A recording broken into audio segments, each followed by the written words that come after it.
बिस्मिल्लाहिर्रहमानिर्रहीम। आज हम वज़ू के फ़राइज़ के बारे में सुनेंगे कि वज़ू के कितने फ़राइज़ हैं।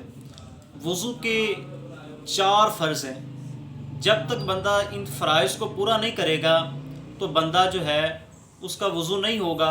तो जब तक बंदा बावज़ू नहीं होगा, ना बंदा नमाज़ पढ़ सकेगा, ना बंदा कुरान पाक को छू सकेगा। तो वज़ू के 4 फ़र्ज़ हैं। सबसे पहला फ़र्ज़ जो है वज़ू का, वो है चेहरा धोना।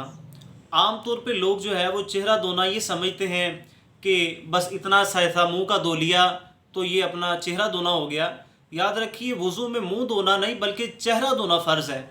मुंह तो कहते हैं इस हिस्से को कि जिससे बंदा खाना वगैरह खाता है, जबकि चेहरे की जो शरई तारीफ़ है वो ये है कि जहाँ से इंसान के बाल उगना शुरू होते हैं, वहाँ से लेकर अमूमन जहाँ से शुरू होते हैं वहाँ से लेकर थोड़ी के नीचे तक लंबाई में और चौड़ाई में एक कान की लो से दूसरे कान की लो तक ये जो सारा एरिया है ये चेहरा धोने में आता है। तो लिहाजा जब आपने चेहरा धोना है तो ये सारा हिस्सा जो है इस पे आपने पानी बहाना है। इसी तरह वज़ू का जो दूसरा फ़र्द है वो है कोहनियों समेत दोनों हाथों को धोना। इसमें भी बाज़ अहबाब जो हैं वो गलती कर देते हैं। वो ये करते हैं कि कोहनियाँ उनकी खुश्क रहती है। याद रखिए, कोहनियों समेत धोना ये वज़ू का फ़र्ज़ है। तो एहतियातन जो है थोड़ा ऊपर तक धो लें कि आधे बाजू तक धोना जो है ये मुस्तहब है।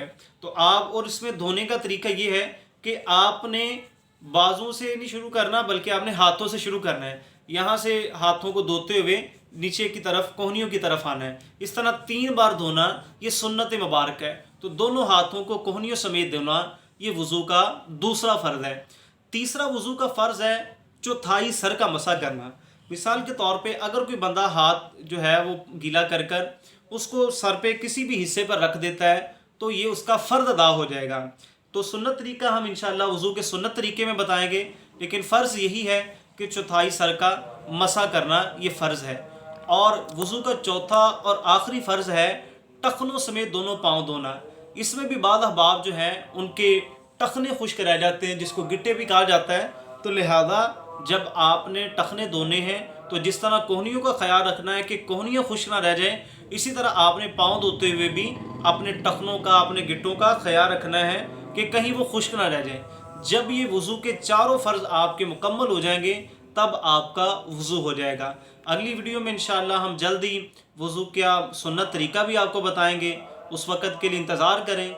हमारे चैनल को लाइक और सब्सक्राइब भी करें और ताकि मज़ीद वीडियो आप तक पहुँचते रहे। जज़ाकल्लाह।